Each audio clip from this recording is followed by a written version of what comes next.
Welcome to the Weekly Wisdom, a podcast published by Metis, an Ethereum Layer 2 solution committed to making the blockchain accessible to the people. In this podcast, we'll discuss the ever-expanding uses of blockchain technology, and you'll meet the creators, developers, and thinkers behind some of the most exciting projects in decentralized finance, NFTs, the metaverse, and beyond. I'm your host, Ashley Spradlin, and this is the Weekly Wisdom. In this episode, you'll hear from several members of the Metis team as we review some of the highlights from our experience at ETHDenver. There are 7 of us on this call, so there are a few spots with a little feedback. The audio is fine, but I appreciate your understanding with some of the echo you may hear. Listen in for the highs, lows, and favorite moments of our time in Denver. Okay, we are rolling. My name is Ashley. I'm Education Programs Manager with Metis, and today we're having a call with pretty much the whole team who is in ETHDenver almost, which is awesome. Doing a little recap. So Natalia, do you want to come off mute and introduce yourself? Sure. I'm very happy to be here. ETHDenver was super excited, so I can talk about it for a while. But let me introduce myself. I'm Natalia Amelin. I'm a lead of the Genesee Decentralized Autonomous Company, which is the Ecosystem Development Fund. Awesome. Thank you. Elena. Hi, everyone. ETHDenver is my favorite hackathon in the world. I was excited to be there again. Yes, and my name is Elena Sinelnikova. I am a CEO and co-founder of Metis. Awesome. And Andrei? Andrei Sinelnikov, excited to be here. I'm integration specialist for the Web2. Cool. And Mr. Pumperly? Yeah, Will Pumperly, work on the biz dev team with Metis. ETHDenver was a blast, and it was just really great too. It was like just connecting with everybody and getting to meet the team, and I was at a loss for words about how much fun it was and how many good connections were made in partnerships. Awesome. Chelsea? Hi. So ETHDenver is very exciting. There were incredible people as well as projects there. We did form a lot of great partnerships, or we met with a lot of new projects that we had just were exposed to at the event. And we also had a few events ourselves, which is very exciting. I'm the marketing and biz dev lead at Metis, and I also throw some events as well. Yes, you're the events wizard queen, goddess of all things. Pavel, you're up, bud. Awesome. Thank you, Ashley. I am the integrations lead as well as the tech evangelist. I talk a lot about the tech and what goes on behind the scenes, and hopefully translate a lot of the technical speak into something that's more human hearable. You do such a great job of that. That was like every spare moment that I could grab your ear at ETHDenver, I was asking you to explain things to me, and you're awesome at that. So thank you. Thank you.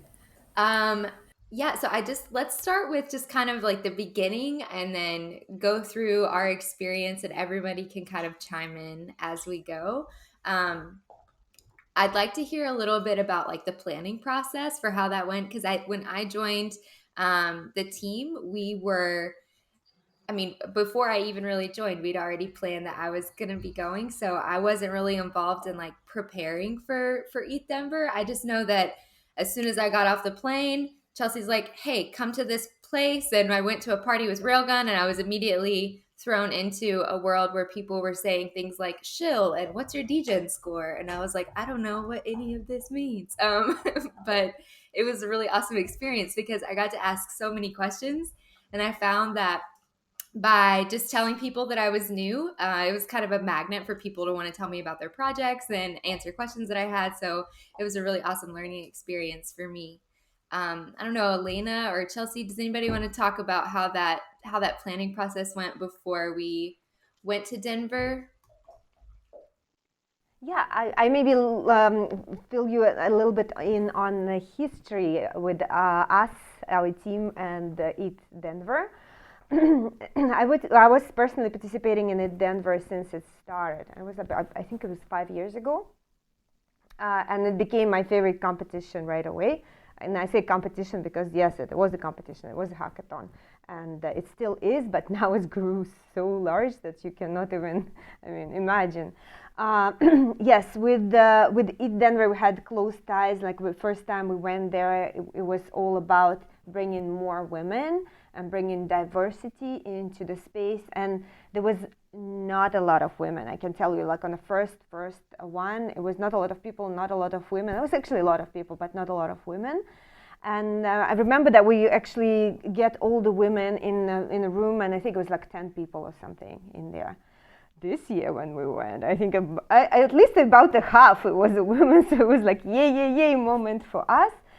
So from the very beginning, we were involved in developing this women presence in the space, also in the ETHDenver in particular, with the CryptoChicks organization that we co-founded with Natalia, that is here as well on this podcast.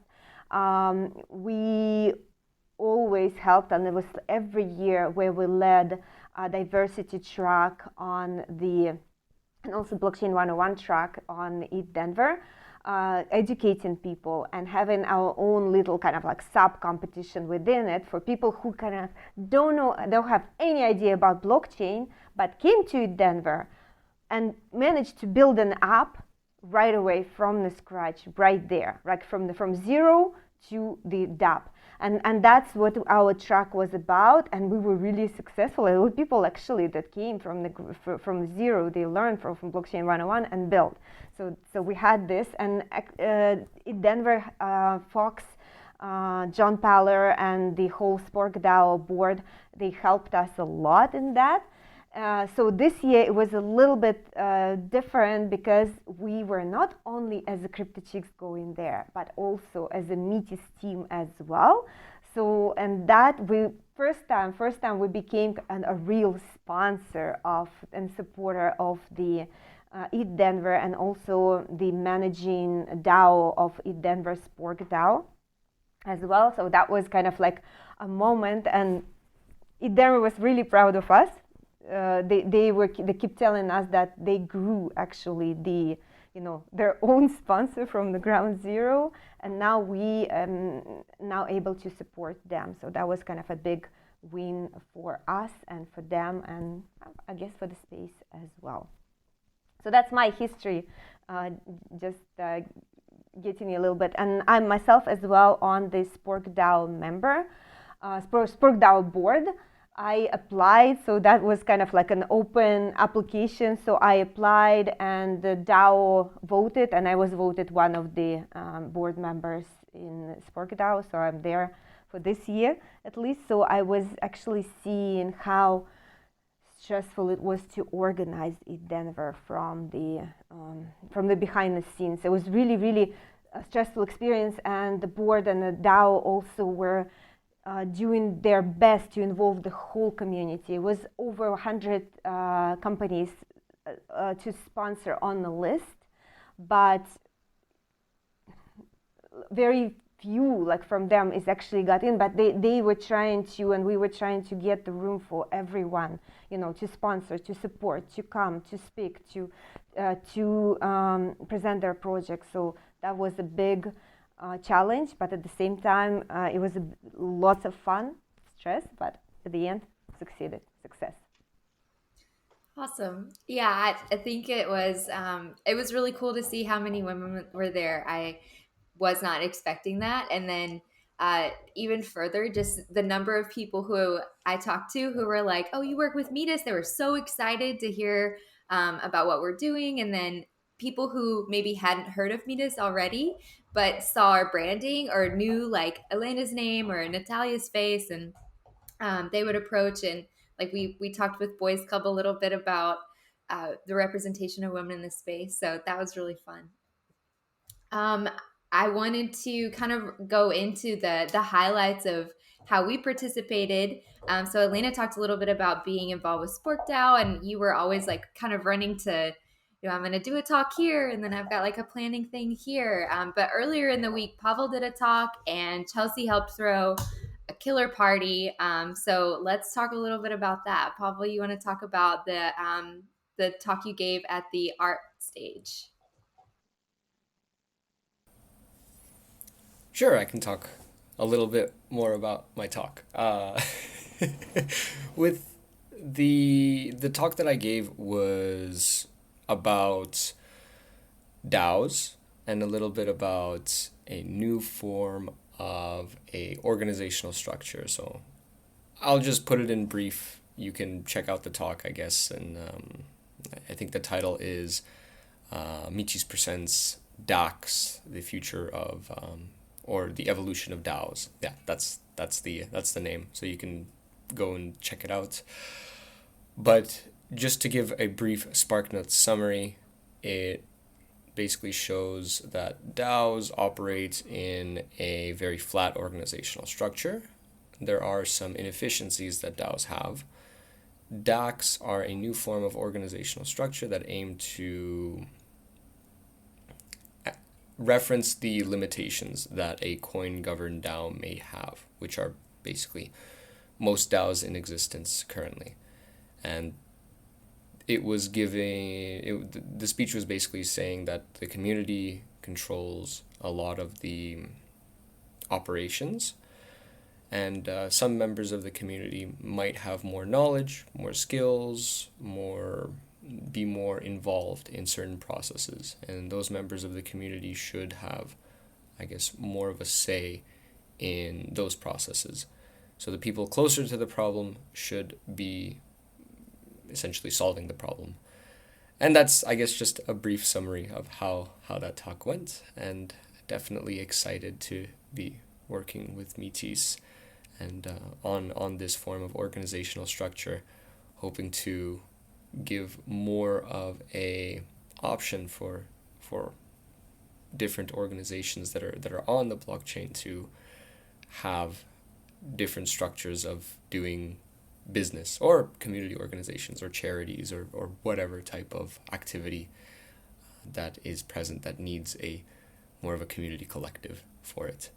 So that's, I guess, just a brief summary, and I didn't manage any of the events coordination, and just seeing the logistics, I definitely very much respect all of the events and planning and how everything just went down in order for me to even be there to give a speech. So I definitely want to give a big shout out to Irina for organizing a lot of the things, and of course Elena as well. But yeah, that's basically my summary. And Chelsea. And Chelsea, Chelsea organized a lot of the events, and then Chelsea can talk a lot about the events that we had partnered with Railgun, and definitely those were very, I don't know, a lot of the highlights came from just these casual events that people can talk with one-to-one and show more of their personal side. A lot of the business events that were in ETHDenver were business events. You sort of like, business, and you talk a lot about, oh, my company, this, but there's always that candidness of going somewhere, maybe at a nightclub, bar, or whatnot, and then not just talking about a project, but getting to know a person. And I guess Chelsea can talk a little bit more about that, but I can definitely say that having just business is not a great way to do business, and Chelsea makes it fun. So I'll let her describe more about that. Sure. I think, a lot of this in the crypto community is centered around community. So even prior to the actual conference, we're all getting excited. We're all in these Telegram chats where we're sharing events and dinners and lunches, and even in private chats with our partners or our networks, people that we know. We're planning to get together and build our relationships with them. Essentially, I mean, that's the goal, but also just, have a stronger connection, and then hear from them too, business wise, what they're doing, what they're thinking, how they would want to build with us. So there's always that business element, but in addition to that, there's that candidness, as Pavel had mentioned. So it's really a core part of this. I think this industry right now is just actually building relationships with those that we're working with.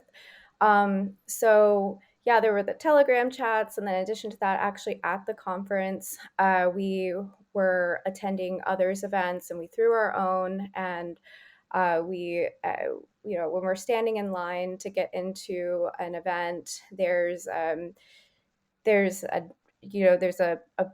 large group of chain link friends that we haven't seen in I saw them a few months ago at another conference, but now all of a sudden they're standing behind us and we're waiting in a line for 20 minutes. And so it's just this closeness that's like impromptu but still good. And then we're at an actual party and there's strobe lights and a DJ, and then someone's pitching their NFT project to you and you're just like, let's dance. So it's just a very interesting environment, but it's really great. It's really fun. It's really awesome. And then after the fact, we have this now connection. People trust you. And I think that's a big thing in this industry. You need a lot of trust. You do see a lot of you see things like rug pulls, or you have anons and you don't know who you're working with. So when you're at a conference, you actually get to see someone face to face, form a connection, hear more from them, their vision, and it actually forms like a trust. And then you also put your brand in your company out there too, so others trust you. And so I think it's a really big part of it. It's the trust factor. But our parties were really fun. We had celebrity performers. We had Pussy Riot and Autograph Play, which is really exciting because these events are insane. There's thousands of people attending, and then there's competing events, so that's a whole other arena, but it's super fun. And ETHDenver was great. So it's awesome experience, and we walked away with a lot of great connections. And there's more events to come, and now we're getting excited for Barcelona, Amsterdam, Paris, and we have, and we'll continue to spread awareness, but we'll continue to share what Metis is doing within the community, so everyone knows our brand, our name, what we're doing, what we're building, projects we're working with, and so forth. So it's really awesome.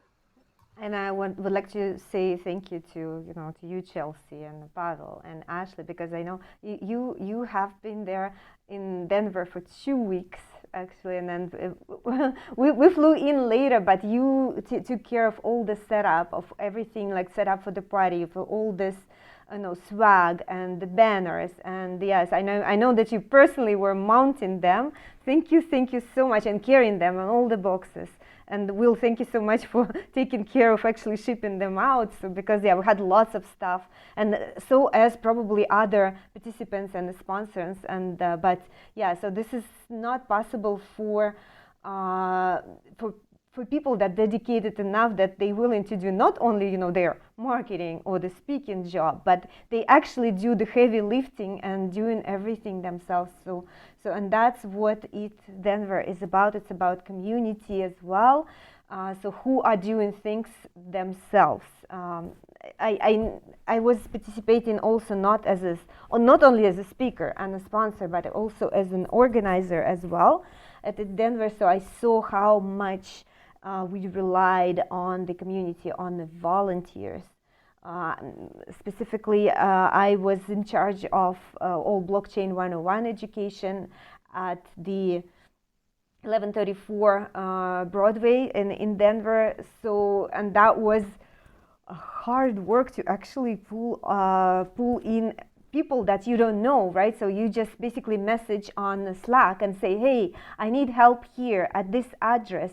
So I need somebody, with the computer and knowing how to stream.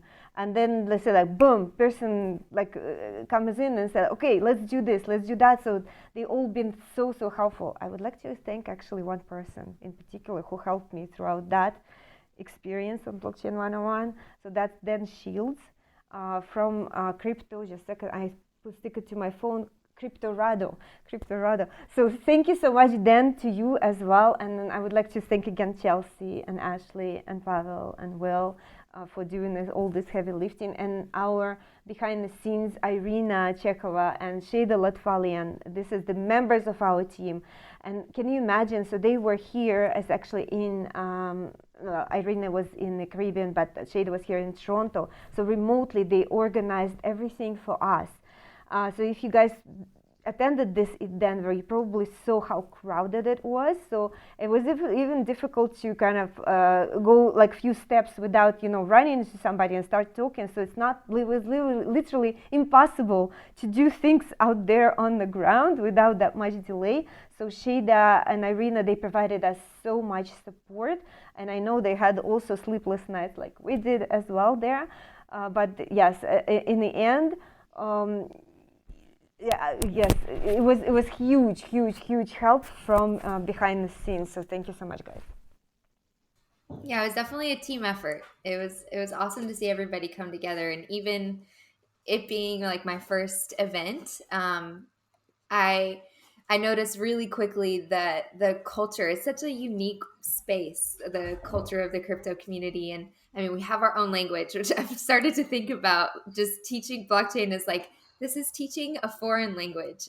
And just seeing the camaraderie and how everybody, I mean, welcomed one another like family. Like, when you showed up, I feel like everybody that you talked to, you hugged like it was a family member you hadn't seen in a really long time. Yeah, kind of going to what Chelsea was saying about community, like the events are about connection and community, but really, I think crypto as a whole, in a nutshell, if I could say what crypto is in one word, I'd say it's community. And what I really noticed is the people there at ETHDenver, they really were the builders. They were the developers. They're the ones that truly get what crypto's about. They're not necessarily guys that are, yeah, there were some NFT projects and things like that there and guys trying to make a quick buck. But the vast majority of people I saw, and that was really inspiring to me, was that when you having these deep connections and conversations with people that they get it, like they get what we're trying to do, and what Metis is trying to do, and what so many of these other projects are trying to do. Like, it's not just about farming and yield, and it's really about building something that's going to be here 5, 10, 20 years in the future that can really change billions of people's lives. And so that's what I most enjoyed about it. Of course, the Telegram contacts that I picked up was great. Disconnecting, that's another thing. Like, we are all distributed remotely, and we probably spend 12 to 16 hours a day on Telegram and chats and writing code or whatever our role is. But I found it kind of refreshing to kind of just turn off a little bit and talk to people and not have to check Telegram. Like, I kind of disconnected for a little bit, and we just checked when I got to the hotel. But I really enjoyed talking crypto in person with somebody, because that's kind of a rare thing. How often do you talk to somebody at the grocery store or at a baseball game? Like, I've got like 3 friends in my life that I've maybe talked to, so we're all kind of out there and weird a little bit. And that was like our gathering of all the outliers. So that was really fun for me. And I'd say the biggest thing as well is I've been to a lot of conferences solo, kind of just representing Metis and presenting at some, but I've noticed a big sea change, a big shift, that before I would kind of have to introduce us, tell people what we do. They might not have heard of us. Now I'd say the vast majority of people that were at the conference and coming up to our booth, they knew who we are. They were fans of us. They love what we're doing on Twitter. They love our network. They've used our network. They're fans. They've got some Metis that they're playing around with. So that's when I'm like, okay, we've arrived. Like, seeing our name and hearing people, hey, the Metis part, like it was great. So it's really cool to see that evolution and how we're going to bigger conferences, our name's getting out there, and people are recognizing us. So that was great. For sure. Yeah, I mean, speaking of community, I think that's like the focus of crypto that people don't necessarily understand. I think people's initial perception of crypto is often just like people trying to like trade meme coins and turn a quick buck. But then you see things like the amount of money that was raised instantly and sent to the Ukrainian government by the crypto community. And just it provides an opportunity for people to really come together and overcome boundaries really quickly, which is incredible, without worrying about geography or any of the red tape that might be in place otherwise. So I also wanted to talk a little bit about our hackathon. So we put out bounties for DAO tooling. What are some of the things that came out of there? I don't know if anybody wants to talk about what we saw and what we awarded. Yeah, I can speak a little bit more about that. So there was one project that right from the start, right after the, I would say the present, or even right before the presentation about DAX, we met a project that was particularly interested in more so of the DAO tooling space. They were focused in on providing what they mentioned was a badge system or a reward system. So this was a project called Stripes, and how it worked is in I'm trying to give an example, a good example, but imagine that you have a badge, and I don't know, maybe Army. Army could be a good example. So you have a badge, and then the badge is like private, you have general, you have, different types of basically positions. However long you were in that community, you basically get a stripe. And that stripe represents the work or effort that was contributed to that community. And the system that they created was tracking that progress and the ability to give out stripes to people. So other people can give out stripes to other people, and then that's how people got rewarded, and you're able to visually see how often a person contributed to the community. And this was an idea that was really it's a really good idea in the fact that a lot of the community members, a lot of DAO members in an organization, a lot of a community is based on the support from other members. So if you don't necessarily get support, if you don't get engagement, then you don't see a way that you can contribute or provide effort. So there needs to be a way that you can be rewarded for your efforts, not just monetarily, not just you get paid and you end with higher paycheck, but then another DAO can come along and give you a higher paycheck and whatnot. But in this case, this offers more of an incentive to stay with your community, to stay with and contribute your ideas and your views and whatnot in order to get those stripes. So it's a bit of gamification. I really like the idea. The other projects related to more of just the DeFi aspects and I guess a way to manage basically yield. So that was a good like DAO tooling, basically yield management. But what I found that's a project that stood out in terms of DAO tooling that I personally liked, and I wanted to mention. There was another one that won our creation or our DAO creation tooling that was more like a meme creator, which is also very, very neat. You can do like customized memes and then you can make them into NFTs just like that. But I guess that's the Stripes project stood out for being more so of this retaining community engagement, and that's what I found was very very valuable, is that community engagement.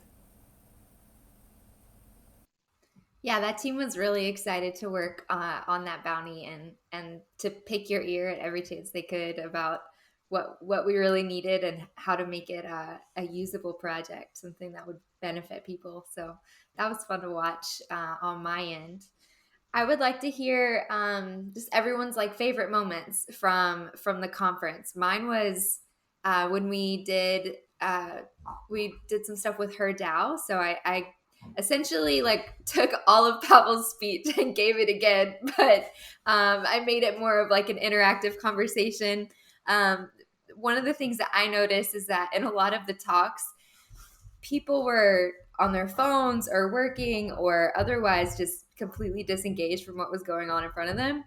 And Pavel took the stage and he's like, how's everybody doing? And he kind of like was a showman and people were really interested. And same thing when Elena went up and she introduced Metis and kind of talked about decentralization on the main stage.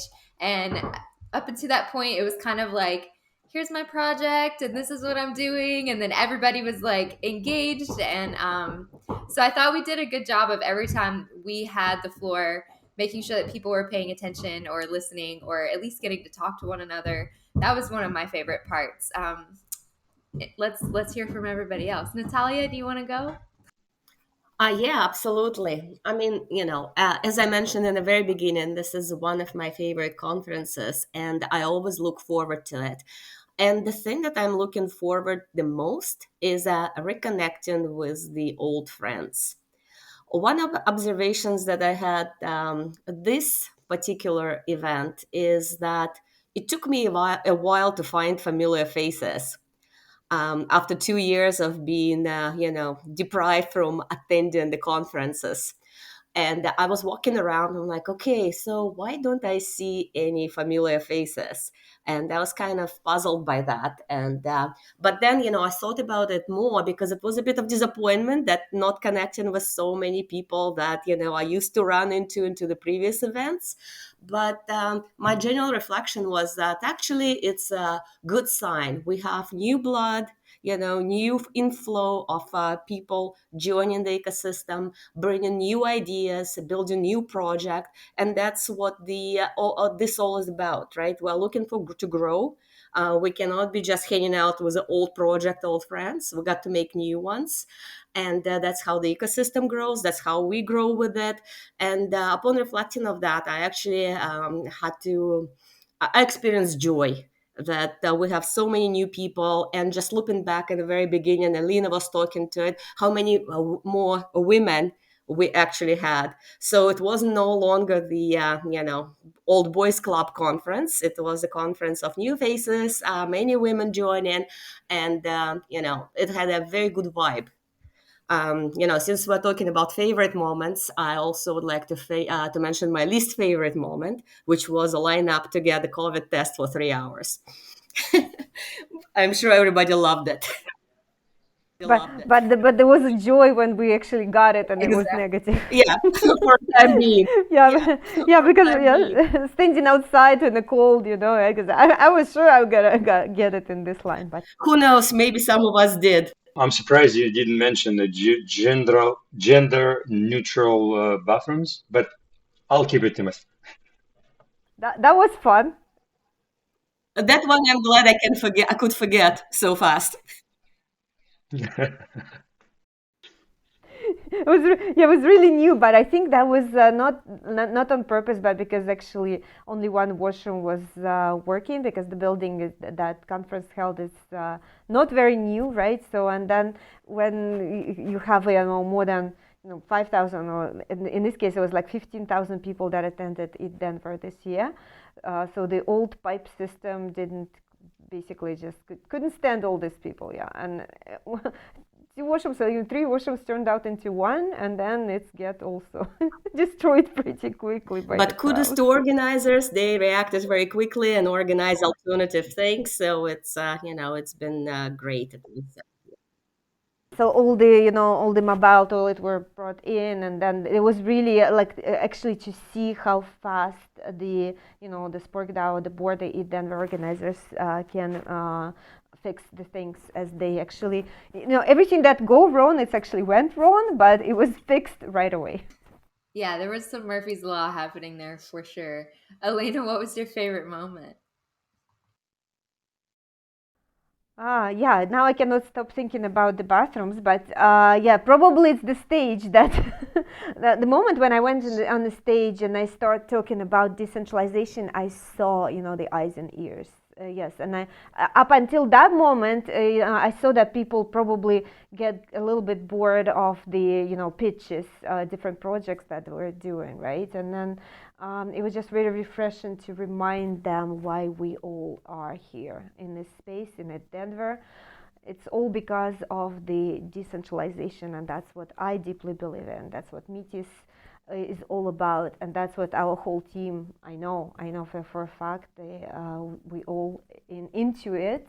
And this is our biggest power. The decentralization, it's unbeatable in the world. So no one can prohibit or tell us what to do, or we can actually have an ultimate freedom of doing that. So that was my favorite moment, to expressing my feelings from the stage, and that was like real feelings that I had. And so that moment, I wish there was, I had, of course, the larger audience, larger than 15,000 people for that, but maybe this podcast is actually so people, guys, girls, it's all about decentralization, not about the profit, not about the crypto, not about DeFi. It's all about decentralization. Absolutely. Do you want to share your least favorite moment? Yeah, maybe the kind of like standing in the outside, and this is not like nobody's fault, because these organizers, we all wanted to be safe and do this COVID testing for everyone, and it actually was provided for free, which is huge thing, and it could have been huge expense if everyone was asked to pay for that, but unfortunately, the resources, and this is true in every country, in every world. If you try to do COVID testing, officially somewhere, it's actually lots of money, lots of pain, and you have to wait a lot. So in this case, we had to wait for about 3 hours in a line, but the test was quick, everything was done quickly, and we were negative. So I mean, to this negative, there is also the positive, which is a negative. Yeah, I mean, I was grateful that they did that in general, just to kind of make everyone feel that added layer of protection in sharing this space with so many people. Even though we didn't all make it through without getting sick by the end of it, it was nice to start off healthy.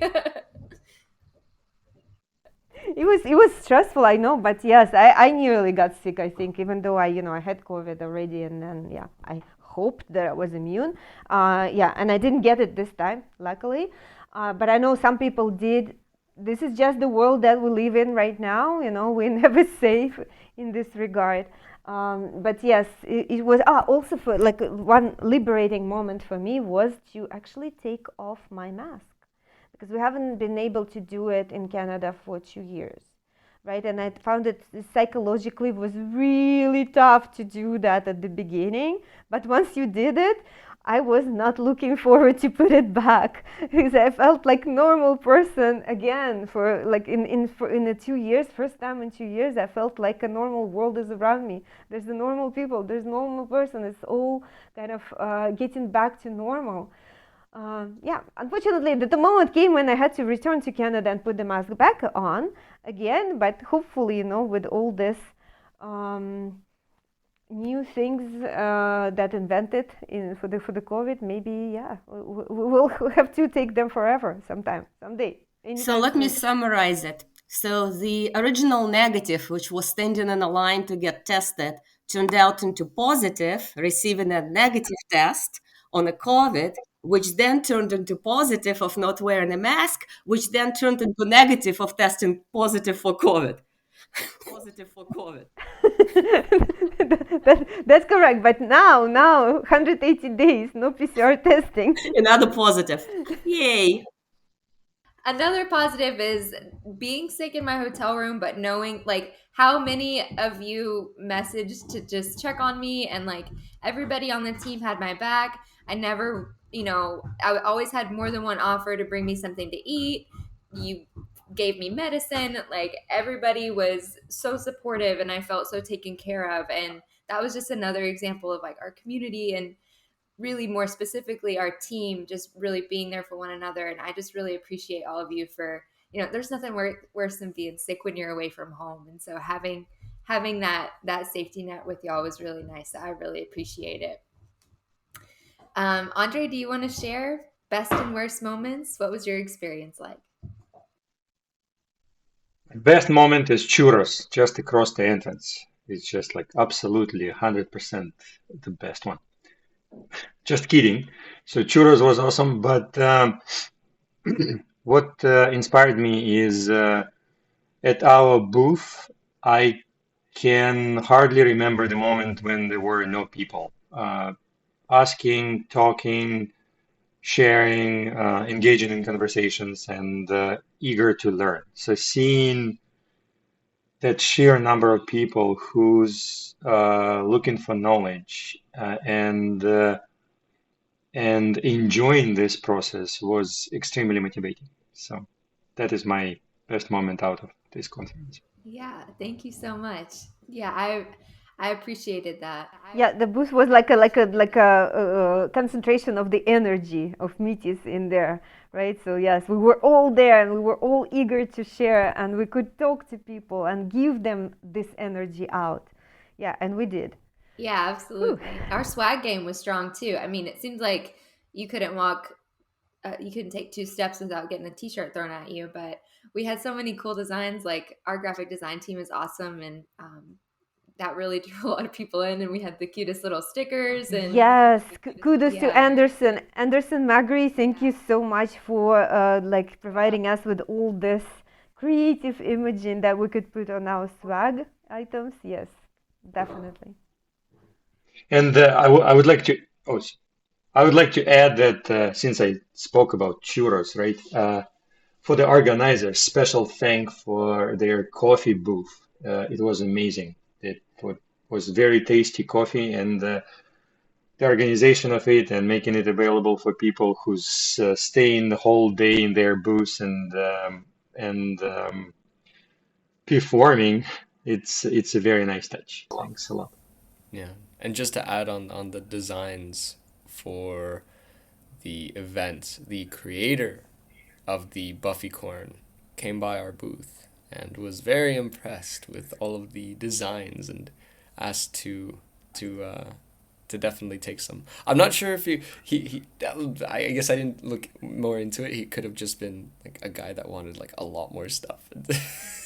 but no. He probably was honest and he definitely was very thrilled to see a lot of the designs and definitely he gave the props to Anderson. So Anderson, you got props from the original designer and great job on that. That was awesome. Pavel, while you're going, tell us your best and worst moments. Ooh. It's difficult to say what the best moment was. I guess a lot of the events were just muddled together.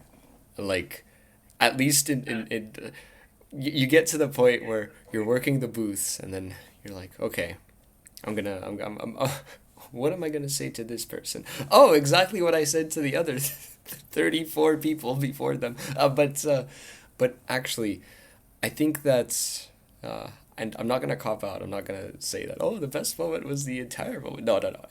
I think a lot of them was the experiences at the side events. Right, there was some at the art hotel, which had like the presentations. There's some at the main stage, main events. There's some at the booths. There's walking around. There's getting to know people. Right at the castle is basically that's where the events basically all took place. But a lot of the side events, not just because they had alcohol, that was also like, but no, it was more like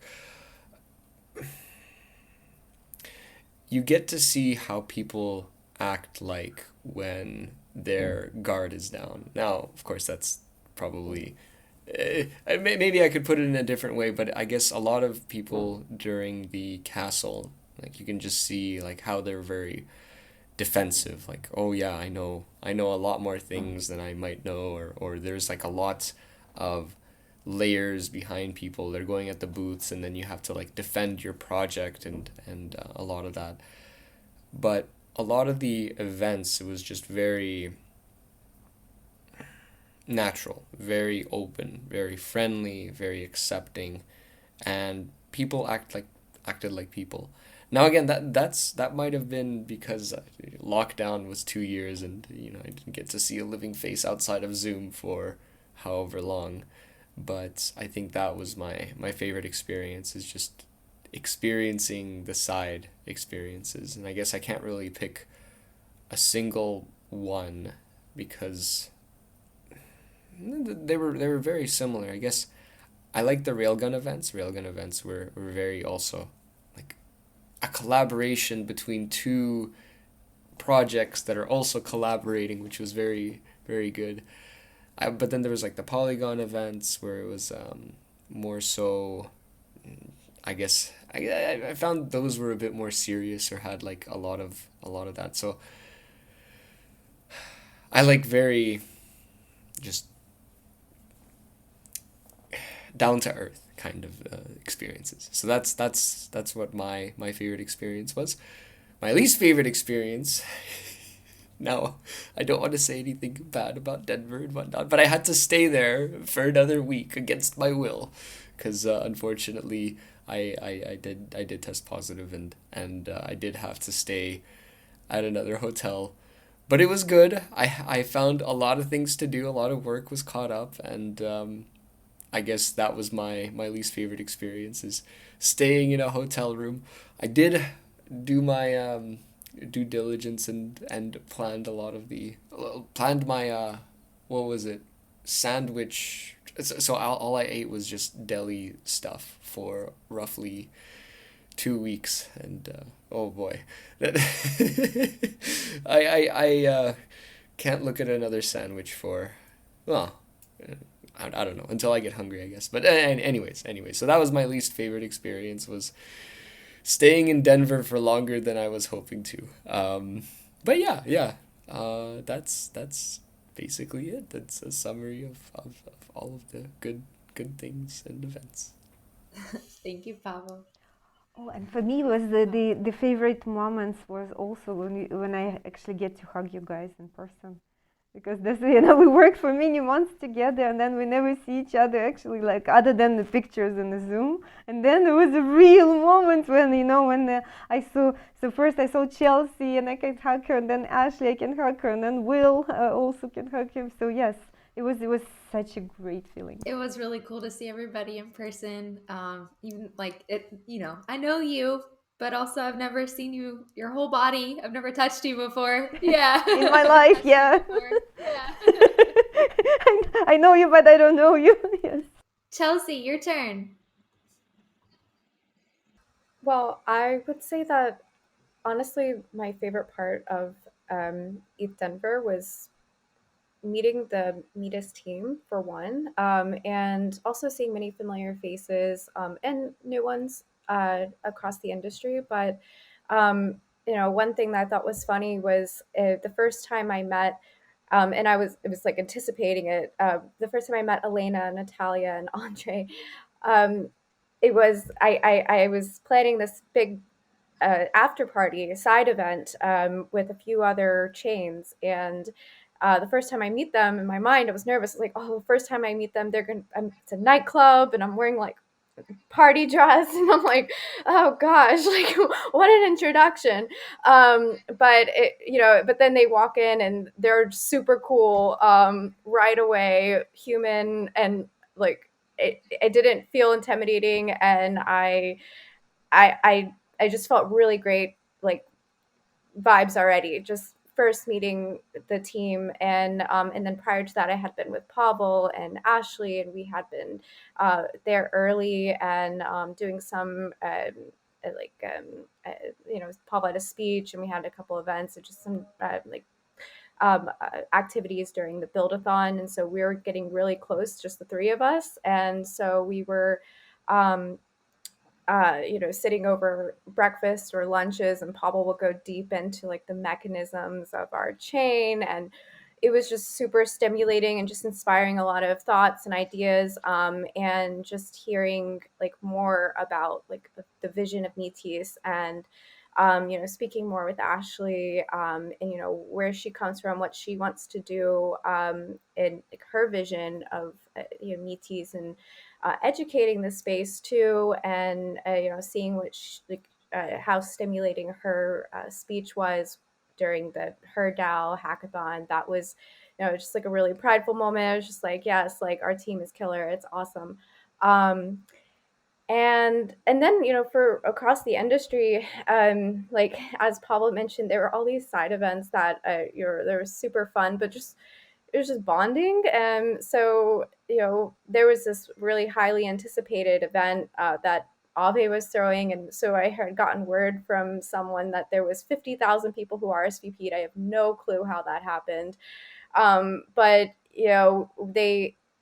they we had done some stuff with them on the back end with like events and partnering with them, and so they got us on like a VIP guest list, and so that was just we a gesture that is friendly, but shows that we're partners and we're working together, and we have that connection. And then it was great too when we walked up to the event and there was a huge crazy line for blocks and blocks and blocks down the street, and we just like roll up and walk right in because we're on the guest list. So it was really great. And then inside the event, inside these events, just like chatting more, and hearing about what people are envisioning and what they want to do in the space. Again, it's just really great, and it's like great like bonding and just building, and then carrying that over into business too. It's not, it doesn't feel like business, but we're all building together, all working together. We all have like common goals, and we're like persistent to do that. So that's it's just like it's just a like it all comes together. And then Elena's speech. So Elena's speech, that was incredible. It just blew everyone away. She like expressed this like core vision. It just like really took us back to our roots. Like why are we doing this? Decentralization. Like what's the real vision of blockchain? Why we're all here? What we're building in Web3. It's just so powerful. And I was in another moment where I was like, I'm so proud to be on this team. And she's such a badass. And like, yeah, the women representation too. Like we don't have to like shout it from the rooftops, but like stands out. It stands out clearly. Like we're an incredible project. And then like our CEO is just like a badass woman, just goes on stage and just like takes the stage and brings us back to our roots. It's just mind-blowing and captivated everyone. So that was another favorite moment. As for least favorite would be I guess, yeah, the COVID line. It was I got in early, so I didn't have to wait, but I just thought it was a very strange experience, because you had to stand in a group with a bunch of people and like swab your nose, and then in my mind, and there was this meme online which I thought was funny. It was like like what was your favorite super spreader event at ETHDenver, and like then the meme was that it was the COVID testing line. So that was funny. So yeah, I disliked that, and I didn't like being sick either. I got food poisoning, which is not great. So Yeah. yeah, it was unfortunate. But family vibes again. Elena brought me food, which I was just like, oh my gosh, she's so sweet. Like, so it was like it was great to be with the team. Yeah. Thank you so much. I know some of us need to like jump into other meetings soon, so Will, give us your highs and lows, and if anybody needs to hop off, go ahead and do that, and we'll wrap up on our own over here. Sure, I'll try to make mine quick. I'd say just kind of going off the general theme of what everyone was saying is really just connection and having that connection with people in person, but definitely the team. We finally got to meet and bond and spend so much time. I got in on the Wednesday the 16th, so it was like the day of our party. So it was like land, check in the hotel, and then start this party, and it all came together so fast, so good. So shout out to the events team. Another favorite moment of mine probably was kind of what I was talking about earlier with seeing what we've built and seeing I've been with the team for about 6 months now, and just seeing from the first conference I went to this one where everybody knows our name, and it was like seeing our marketing team in action. So shout out to everybody on our marketing team. Our Metis Twitter account really does some great things. So it's really good to see that in action and having people come up to us and knowing our name. I also got to see Pavel ski backwards, which was really fun. We did do a little ski retreat for a couple days after with the ETHDenver team, and that was really fun. So that was like we're done with the conference, we can actually just chill, and that's when the real bonding and connections was really great. So I really enjoyed that. Least favorite, it's really hard. I mean, seeing my team members get sick, honestly, hearing people getting COVID, and because I thought the event was put on so well. So even with all kind of the logistical stuff, I was really impressed with how it went down. So just seeing people get COVID and getting sick and not getting the full ETHDenver experience is probably my least favorite moment. But all in all, it was a really amazing experience. And it's just like the Super Bowl of crypto conferences. So I really enjoyed it. Yeah, we had a great time. It was so great to see everybody. Up next, we've got like Barcelona and Dubai. So we'll be out and about and looking forward to seeing the community there. But let's go ahead and wrap up our call for today. Thanks everybody for joining. I appreciate it. And that's all she wrote. Y'all have a good one. All right, fam, thanks so much for listening to this episode of The Weekly Wisdom. Be sure to check out our show notes to learn more about our partners from today's show. There, you'll also find links to resources to connect with the Metis team, learn more about our permissionless platform, and connect with us on future podcast content. We would also love for you to take a moment to rate and review this podcast to support our mission of bringing blockchain to the people. Until next time.